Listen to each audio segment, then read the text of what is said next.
નમસ્કાર, મારું નામ છે મયુર ચૌહાણ. તમે મને છેલ્લો દિવસ અને કરસનદાસ પેઇન્ડ્યુઝ જેવી ગુજરાતી ફિલ્મમાં અભિનય કરતા જોયો હશે. અત્યારે વાત કરવી છે આરાધ્યા ક્લાસીસની, કે જ્યાં JEE, NEET, ગુજકેટ અને બોર્ડ જેવી એક્ઝામની તૈયારી બધું જ એક જ જગ્યાએ થાય છે. અને મારા મિત્ર છે અલ્કેશ બારોટ, જે આરાધ્યા ક્લાસીસ સાથે જોડાયેલા છે. સો એમને બહુ જ બધી શુભકામનાઓ. Join Aradhya classes. Thank you.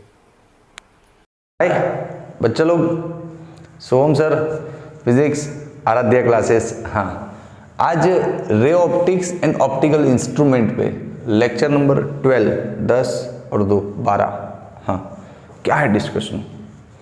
Refraction ही है. आजकल तो रिफ्रैक्शन चल रहा है ना, तो रिफ्रैक्शन पे ही बात होगी. लेकिन रिफ्रैक्शन थोड़ा डिफरेंट आज पढ़ते हैं. Refraction by spherical surface. ऐसा स्फेरिकल सरफेस है. अच्छा एक मिनट, हाँ हाँ, अब तो लेंस पढ़ेंगे ना हम, तो लेंस स्फेरिकल ही होता है, ऐसा यूं, है ना.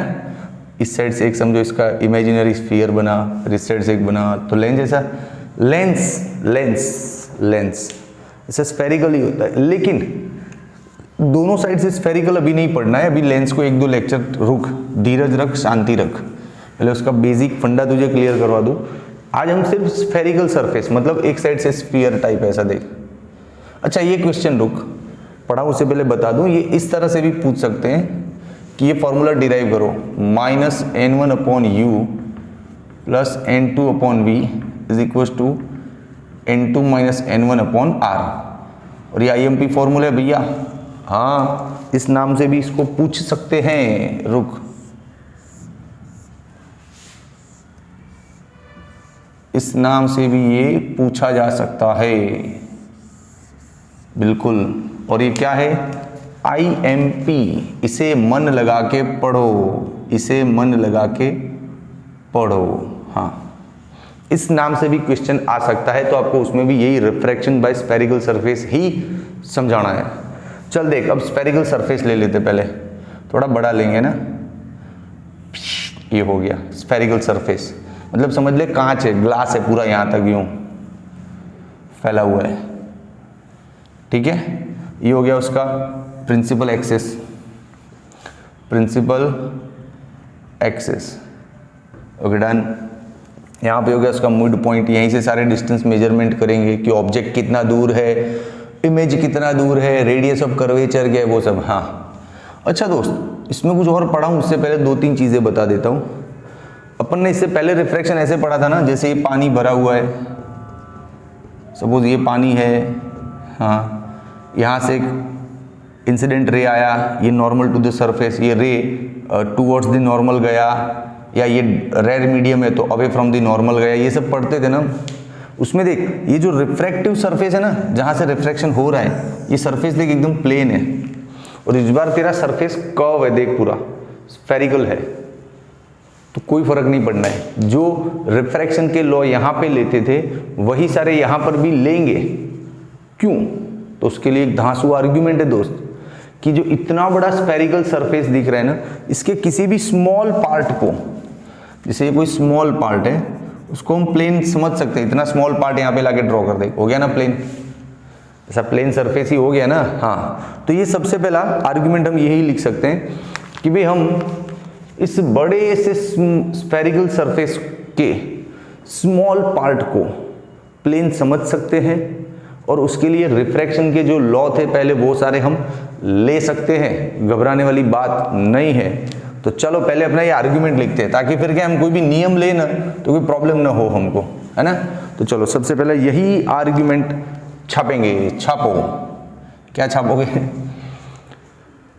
Small part of spherical surface can be considered as a plane surface, so we can apply refraction laws for this small plane. Yes, starting यहीं से करते हैं. Small part of spherical surface can be regarded लिखा थोड़ा अच्छा लिखेगा दिखेगा. Can be regarded as plane surface. So we can apply refraction laws for such small plane surface। हाँ भाई, तुझे पूरे स्फीयर से क्या लेना देना है, तुझे तो स्मॉल सरफेस पे रे को इंसिडेंट दिखाना है, तो उसके लिए तो रिफ्रैक्शन लॉ ले लेना, घबराना नहीं। वही वाले law, away from the normal towards the normal, है ना। हाँ चल, अब और क्या समझ है इसके अंदर, एक और समझ है कि जब हम ये प्लेन सरफेस पे रिफ्रैक्शन पढ़ते थे तब ये जो सरफेस का नॉर्मल लेने में हमें कोई दिक्कत नहीं होती थी, ले लिया और यहीं पे रे को इंसिडेंट करवा दिया और यहीं से अवे या टूवर्ड्स बना दिया। ये जो नॉर्मल लेने में तब कोई दिक्कत नहीं होती थी, अब दिक्कत होगी। बताऊं कैसे, देख ये है इस सरफेस का नॉर्मल, तो यहाँ से यूं ले सकता है ना तू, ये हो गया 90 डिग्री। अब समझ, ये जो नॉर्मल लिया सरफेस का तो वो यहाँ सी में से ही पास होगा, कंफर्म है। क्यों? अरे भैया ये स्फीयर है, आगे जाके इसका इमेजिनरी स्फीयर ऐसे बनेगा ना पूरा, और ये जो होगा नॉर्मल होगा तो ये रेडियस का काम करेगा। समझ, स्फीयर में ऐसा होता है ना, स्फीयर का रेडियस और टेंजेंट परपेंडिकुलर होता है तो ये सेंटर हो जाता है, ये रेडियस। यही तो बात हो रही है यहाँ पे। हाँ, तो आप इस टाइप के प्लेन सरफेस में नॉर्मल कैसे भी ले लेते थे बिना किसी झंझट के। अब जब भी स्फेरिकल मैटर्स आए तो नॉर्मल लेते वक्त ये ध्यान रखना है कि वो नॉर्मल सी में से पास होना चाहिए, क्योंकि वो अल्टीमेटली रेडियस का ही काम करता है ना। तो इसके बारे में भी लिख दो भाई, लिखने में संकोच न रखो, जो आपको समझ में आता है ना उसको लिखते जाने का, तभी थियरी बिल्डअप होगा पूरा। हाँ तो चलो लिखते हैं, क्या लिखेंगे? अ नॉर्मल ड्रॉन टू, मैं दिख रहा हूं ना बराबर कैमरे में? A normal drawn to this plane is perpendicular to the tangent of this plane. इस प्लेन का जो टेंजेंट है उसके ये परपेंडिकुलर है। हाँ, so it passes through the centre of curvature. Simple, आसान भाषा में बताया ना, तो लिख, आसान भाषा में ही लिख। चलो, normal drawn to this plane is perpendicular to the tangent of plane, so it passes through center of curvature। Yes, बस अब शांति।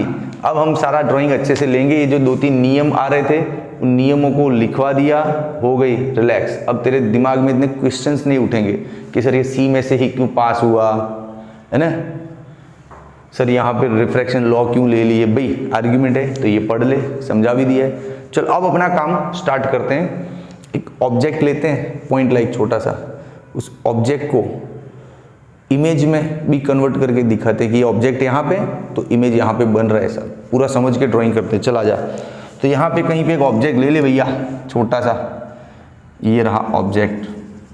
पॉइंट लाइक ऑब्जेक्ट है तो ओ बोल देते हैं इसको, है ना। क्या है ये? ऑब्जेक्ट। ठीक है, चल अब ऑब्जेक्ट में से जो रे आएगा सीधा यहाँ पे यूं इंसिडेंट होगा। ठीक है, हो गया ना, तो भाई ओके। अब इस रे को जाना कहाँ था? ऐसे सीधा जाना था, लेकिन मिल गया ये मीडियम। अब मान ले कि ये रेयर मीडियम है, रेयर है और उसका इंडेक्स n1 है, और ये डेंस मीडियम है और उसका इंडेक्स क्या है? n2। तो देख, रेयर से डेंस में जा रहा है तो टूवर्ड्स दी नॉर्मल जाएगा। तो इसको जहाँ जाना था वहाँ न जाके, ये इधर जाना चाहता था, न जाके नॉर्मल की तरफ थोड़ा मुड़ जाएगा, यूं, है कि नहीं? हाँ, तो मैं थोड़ा ज़्यादा मुड़ूंगा ताकि मेरा ड्राइंग परफेक्ट आ जाए। ये इतना मुड़ गया देख मेरे लिए तो, यस यस भैया, इतना मुड़ गया यहाँ। अब एक और रे यहाँ से निकालो, ये वाला देखो। अच्छा, ये रे जो दूसरा, ये वाला तो यहाँ से रिफ्लेक्ट होकर इधर आ गया। ये वाला जो रे है ना, ये बेंड नहीं होना है, रिफ्रैक्शन नहीं होना है। क्यों? ये सीधा परपेंडिकुलर अटैक कर रहा है, देख डायरेक्ट, तो ये बिना रिफ्रैक्शन बिना डेविएशन सीधा निकल जाएगा और यहाँ पे आके इससे मिलेगा, तो इमेज यही बनेगा। सर यहाँ पे क्यों बनेगा? बस तो रहने दे, तू पढ़ लिया फिजिक्स, जाने दे। इतना क्लियरली सिखाया 50 बार कि जो रेज रिफ्रैक्ट होने के बाद जहां उनका मिलन होता है that is the point of image, या रिफ्लेक्शन में रेज मिरर पे टकरा के वापस जहां कलेक्ट होती है, जहां कन्वर्ज होती है, जहां मीट करती है, that is the point of image ना। सो सेम थिंग हियर, ये दो रे निकले यहां से, रिफ्लेक्ट हुए नहीं हुए, लेकिन यहाँ पे आके मिल गए, तो यहाँ पे इमेज बनेगा। ठीक है, तो ये हो गया अपना ऑब्जेक्ट डिस्टेंस और ये हो गया अपना इमेज डिस्टेंस। हाँ, और ये हो गया अपना रेडियस ऑफ कर्वेचर आर। सी दब गया, रुक, दबने थोड़ी देंगे सी को दबने ना देंगे भैया। छोटा हो गया लेकिन सर, हाँ तो छोटा जरूर हो गया, दबा नहीं ना। हाँ क्या सर अकेले अकेले बात कर रहे हो? तो किससे बात करूं? ये वन वे लर्निंग मेथड है ना, मैं ही पढ़ा रहा हूँ, बोर्ड पे शूट कर रहा हूँ। तू क्या वीडियो देखते वक्त मेरे से बात कर पाएगा? नहीं ना, तो अकेले अकेले बात कर रहा हूँ। तू भी वीडियो देखते देखते खुद से बातें किया कर। Self talk is very good for health and brain. चलो, सारा मांजरा सेट हो गया, मस्त ड्राइंग समझ के बनाया ना पूरा ड्राइंग, पक्का ना। अब एक और चीज डिसाइड कर ले, प्लस माइनस वाली। ये देख, इंसिडेंट रे इधर जा रहा है, लेकिन ये जो ये वाला डिस्टेंस तो यूं लेगा, तो नेगेटिव कर दे।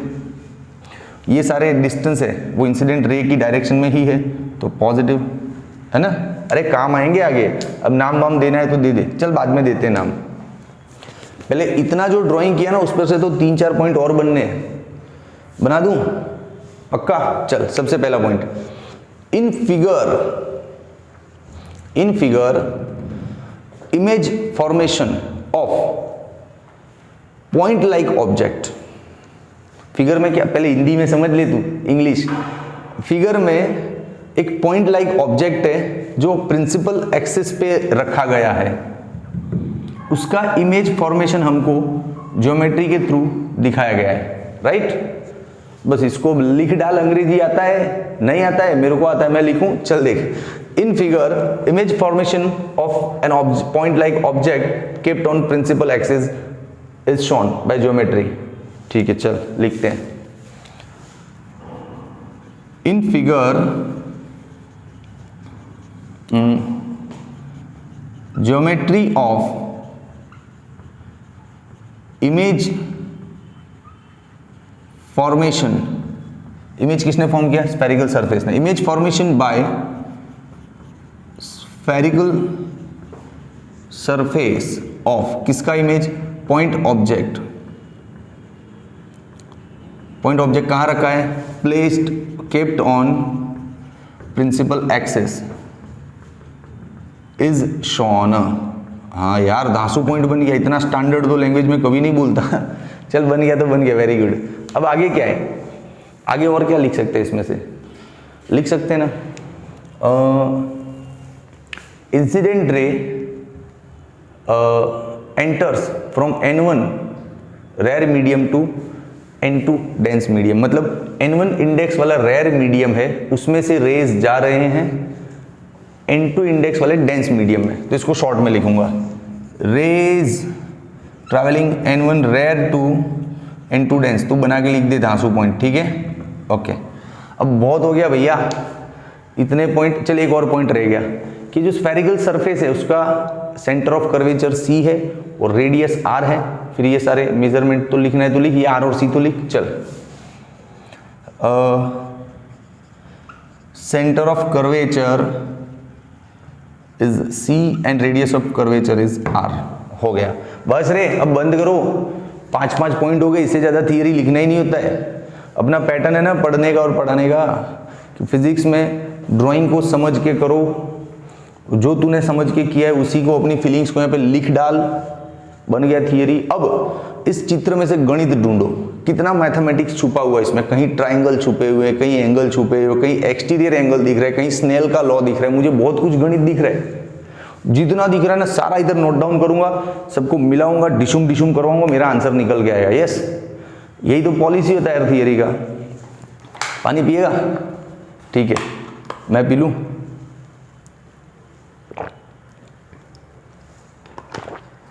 टेक्नीशियन तुम क्यों होते हो? तुमको नहीं पूछ रहा हूँ, बच्चों को पूछ रहा हूँ वीडियो में। चलो आ जाओ, गणित ढूंढते हैं इसके अंदर। सबसे पहला तो यहाँ दिखेगा, ये परपेंडिकुलर डाला, नाम बोल दो इसको MN।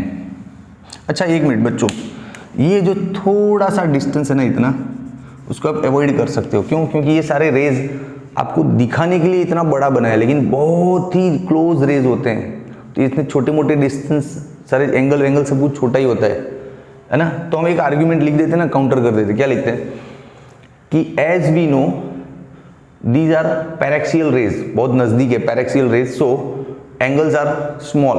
बस इतना लिख दो। चलो शॉर्ट में लिखते हैं ना, चलो for paraxial rays angles are small. अच्छा एंगल्स आर स्मॉल का हमें क्या फायदा होगा? अरे होगा ना, अपनी दादागिरी चलेगी ना। कहीं भी साइन थीटा लिखा होगा तो हम साइन को भूल के सिर्फ थीटा लिखेंगे। हाँ, कहीं टेन थीटा लिखा होगा, टेन को जाने तो सिर्फ थीटा लिखेंगे। स्मॉल एंगल में ये फायदा है ना। हाँ ठीक है, चलो बस अब इसके अंदर का गणित ढूंढे। सबसे पहले ये रहा गणित दिख गया, लिखो कि draw MN perpendicular OI। Yes, draw MN perpendicular OI हो गया। अब भैया इसमें एंगल ढूंढ के निकालो यार। देख सबसे पहले तो ये इंसिडेंट एंगल है I हो गया, फिर यहाँ पे रिफ्रैक्शन एंगल है R, ठीक है। फिर इसको नाम दे दो अल्फा, इसको नाम दे दो बीटा, इसको नाम दे दो गेमा। हाँ, अपने कन्वीनियंस पे नाम दे दो। थोड़ा बहुत लिखना है तो लिखते हैं। चलो आ जाओ, चेयर लेके बैठना पड़ेगा। कैमरामैन यहाँ तक का कवर होना चाहिए। लिखते वक्त ध्यान रखना आप। थोड़ा स्पेरिकल सरफेस को कम करता हूँ ताकि जगह मिल पाए। चलो लिखते हैं। Three triangles I can see, MNO, उसमें अल्फा दिख रहा है मुझे। मैंने बोला था ना गणित ढूंढ के निकालो, तो निकालते हैं। फिर दूसरा एक ट्रायंगल दिख रहा है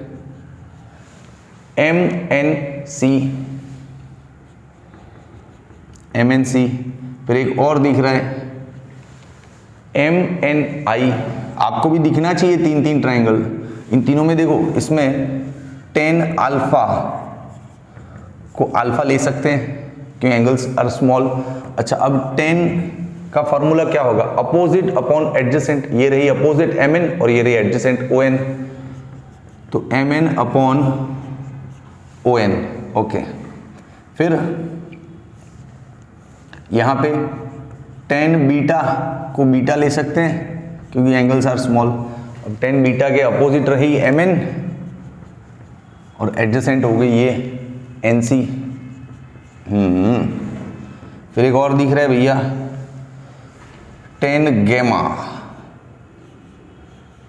उसको हम गेमा बोल सकते हैं सिर्फ। और गेमा ये रहा अपोजिट अपॉन एडजेसेंट NI। बोल दोस्त क्या बोलता है, आ रहा है मजा? अब तुझे इनका वैल्यू डालना है तो डाल दे। ड्राइंग में सब कुछ दिख रहा है ना, तो ज़्यादा चूं चपड़ नहीं करेंगे। ON क्या दिख रहा है अपने को? -U। NC क्या दिख रहा है अपने को?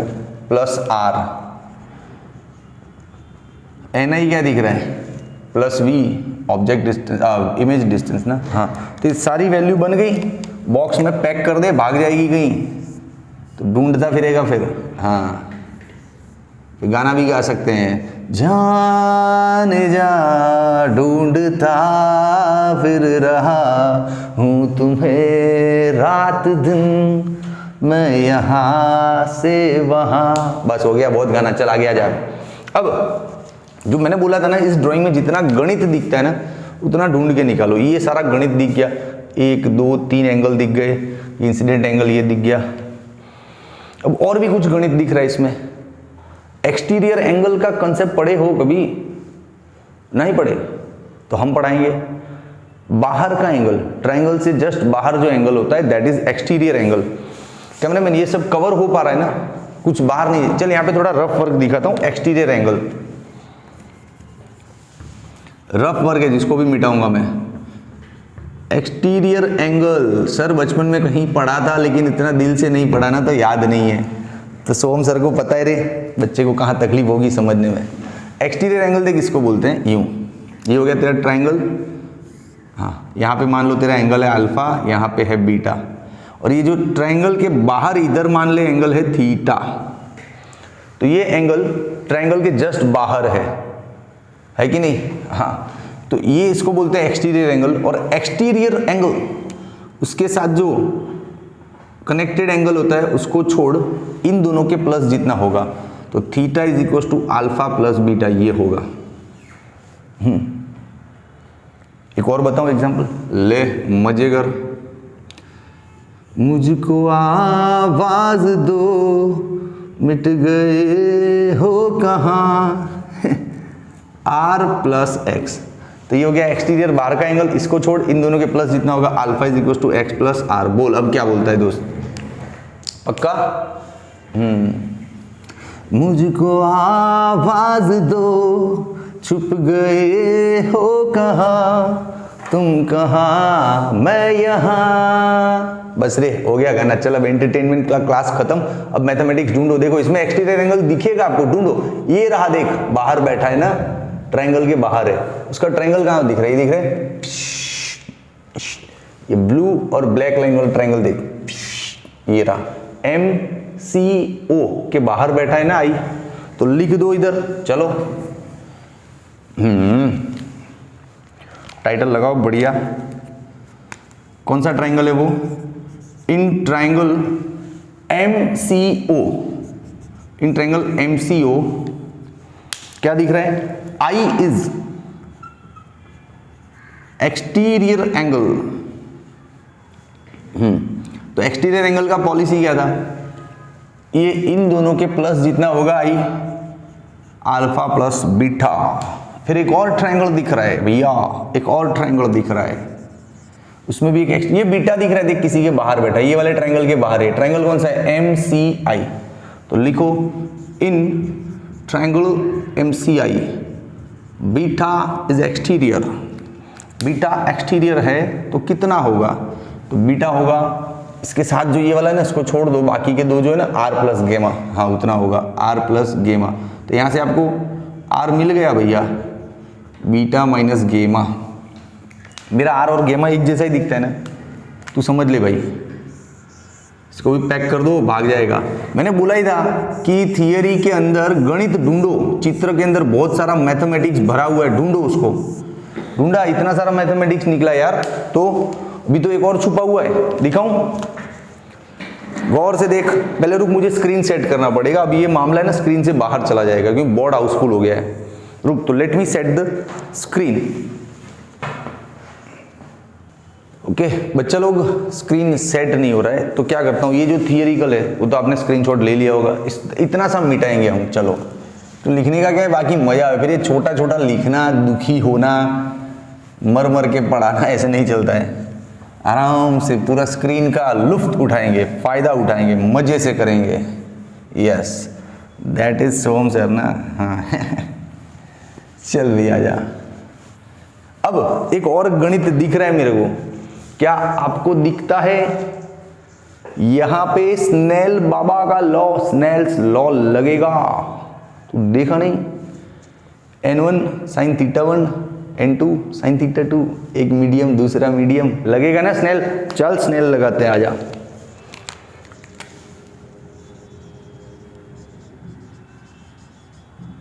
सिर्फ 3 जगह गणित पे नजर लगाई, अपना काम हो गया। पहला, ये 3 ट्राइंगल, 1 2 और ये 3, इनमें सब में MN कॉमन था। देखो MN MN MN, ये 3 ट्राइंगल, फिर 2 एक्सटीरियर एंगल। अब सीधा स्नेल, तेरा आंसर 2 मिनट में फ्री करता हूँ। चल, स्नेल का लॉ क्या था भैया?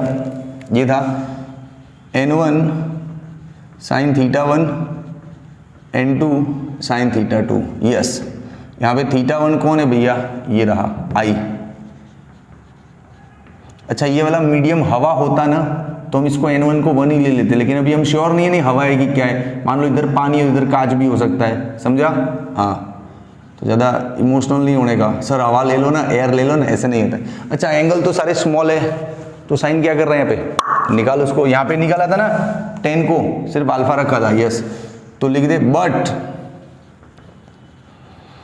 Angles are small, so we will have n1 i is equal to n2 r, है ना। चलो ठीक है, अब i, ओ भैया पिछले जन्म के कर्मों का हिसाब यही मिलता है मजे से, पिछले जन्म में अच्छे कर्म किए थे, मतलब समझ रहा है, मतलब यहाँ तक पहुँचने से पहले उसका प्लेटफॉर्म तैयार कर दिया था। अपने को पता था कि स्नेल लेना है तो कहीं ना कहीं आई और आर चाहिए होगा, तो अपन 1.5 चाणे थे, आई और आर को रेडी कर दिया। चलो देखो आई की वैल्यू क्या है, अल्फा प्लस बीटा, आर की वैल्यू क्या है, बीटा माइनस गेमा, ये वायर बीच में। हाँ अब थोड़ा ध्यान से, भैया जगह कम बची है, n1 को अंदर डाल, ठीक है, n2 को भी अंदर डाल। भाई चाय वाले अंकल रुक जाओ 2 मिनट, लास्ट है। अब इसको इधर ले, इसको इधर ले,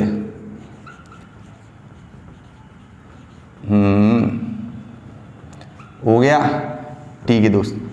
अब n1 अल्फा, अल्फा का वैल्यू डाले यहाँ से, mn upon minus you, yes alpha, अरे देख ले इधर से mn अपॉन, कैमरा मैन दिख रहे नहीं ये, हाँ अल्फा को रिप्लेस करेंगे mn अपॉन माइनस यू से, गेमा को रिप्लेस करेंगे m1 अपॉन v से, mn अपॉन प्लस v, फिर यहाँ पे तो बीटा कॉमन ले लूँ, n2 माइनस n1, अच्छा बीटा को भी रिप्लेस कर देवे, चला जा, बीटा को किससे रिप्लेस करें, mn अपॉन प्लस r से, चल mn कॉमन सब में निकला, छुट्टी पे गया mn, क्या बन गया finally, n1 upon minus u, n2 upon plus v, ही आंसर आला रे आला, जरा मटकी संभाल ब्रिज वाला, गोविंदा आला रे आला, जरा मटकी संभाल ब्रिज वाला।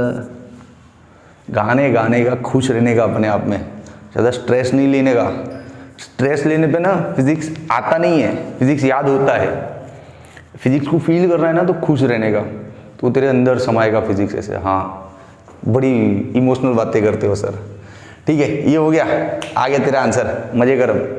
अच्छा अरे स्क्रीनशॉट चाहिए, ले ले भाई, 1 2 एंड 3। अच्छा लगा वीडियो, वाकई में मजा आया तो दोस्त कमेंट कर, शेयर कर, सब्सक्राइब कर, लाइक कर, अपने दोस्तों को भी बता कि सोहम सर ने ले लिया रिफ्रैक्शन बाय स्फेरिकल सरफेस। अब मार्केट में इधर उधर ढूंढने की जरूरत नहीं, सीधा सोहम सर का देख, तेरा सब क्लियर हो जाएगा। एक एक चीज पे समझ के साथ हमने क्लियर किया है, एक भी लाइन तू बोल के सर रट्टा मारा नहीं ना, ठीक है दोस्त, थक गया बे, कितना पड़ा है, चलो बाय।